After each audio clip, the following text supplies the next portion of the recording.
मौसूफ़ा जिनका नाम आ रहा है इस केस के अंदर, जो इसके अंदर बहुत अच्छी तरह इन्वॉल्व हैं,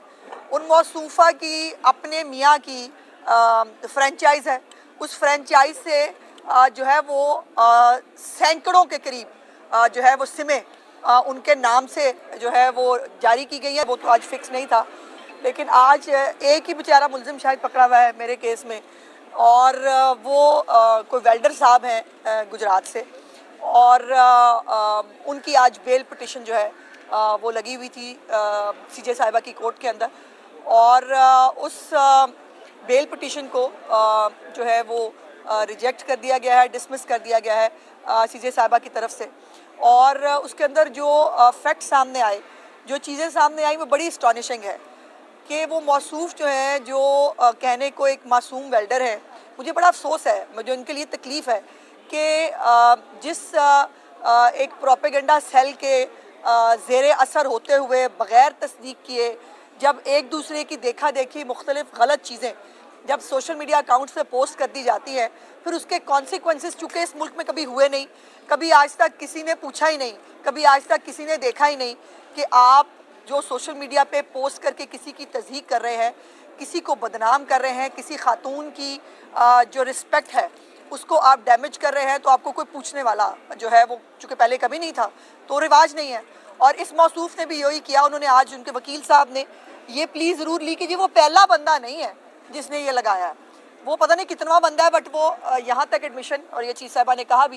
कि ये एडमिशन तो उसने ख़ुद भी किया है इन्वेस्टिगेशन के अंदर कि हाँ मैंने ये लगाई थी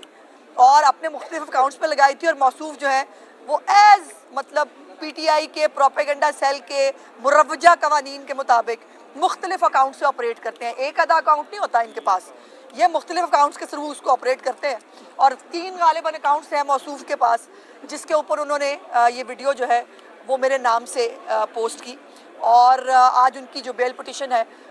वो डिसमिस कर दी गई। लेकिन सवाल ये है कि जो मेन कल्प्रिट्स हैं जिन्होंने ये सब शुरू किया, जो शायद ओवरसीज़ हैं ज़्यादा मेजॉरिटी में, उन लोगों को पूछने वाला कोई नहीं है, उनको देखने वाला कोई नहीं है। और पेशावर में एक दहशतगर्दों की अमाजगा है पेशावर, और वो वहाँ पर मोस्टली जो है वो पाए जाते हैं। इसको जो अपनी तरीका है इनका, जो ये यलगार करते हैं कि एक बंदे को पॉइंट आउट करते हैं, उसके लिए एक मटेरियल तैयार करते हैं, फिर वो डिसेमिनेट होता है। और ये पिछली दफ़ा भी एक मौसूफ़ा जिनका नाम आ रहा है इस केस के अंदर, जो इसके अंदर बहुत अच्छी तरह इन्वॉल्व हैं, उन मौसूफ़ा की अपने मियाँ की फ्रेंचाइज़ है। उस फ्रेंचाइज़ से जो है वो सैकड़ों के करीब जो है वो सिमें उनके नाम से जो है वो जारी की गई हैं, फिर वो मुख्तलिफ लोगों को दी जाती हैं। वो प्रोपेगेंडा सेल को वो फ्रेंचाइज़ जो है वो मुख्तलिफ सिमें प्रोवाइड करती है, और उस प्रोवाइड की हुई सिमों के ज़रिए फिर ये सारा गंदा धंधा जो है ये चलता है, और ये प्रोपेगेंडा सेल इस तरह से ऑपरेट होता है। सो मेरी दुआ है कि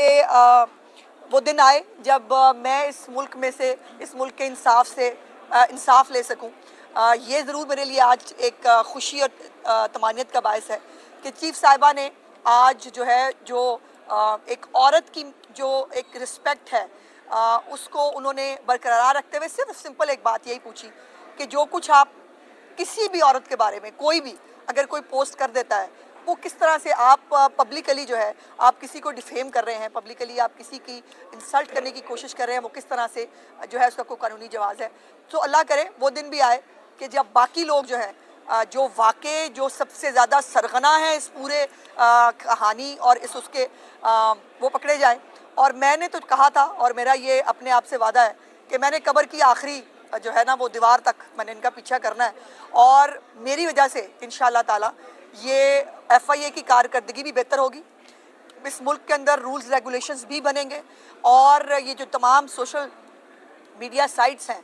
इनको भी रेगुलराइज करना पड़ेगा। ये शुतर बेमहार की तरह जो है वो नहीं कर सकते, जिसका दो दिल चाहा आज़ादी इज़हार के नाम के ऊपर जो है वो आप कुछ भी कह दें, आप किसी के लिए कुछ भी लिख दें और आपको कोई पूछने वाला ना हो, ये ऐसा होगा नहीं।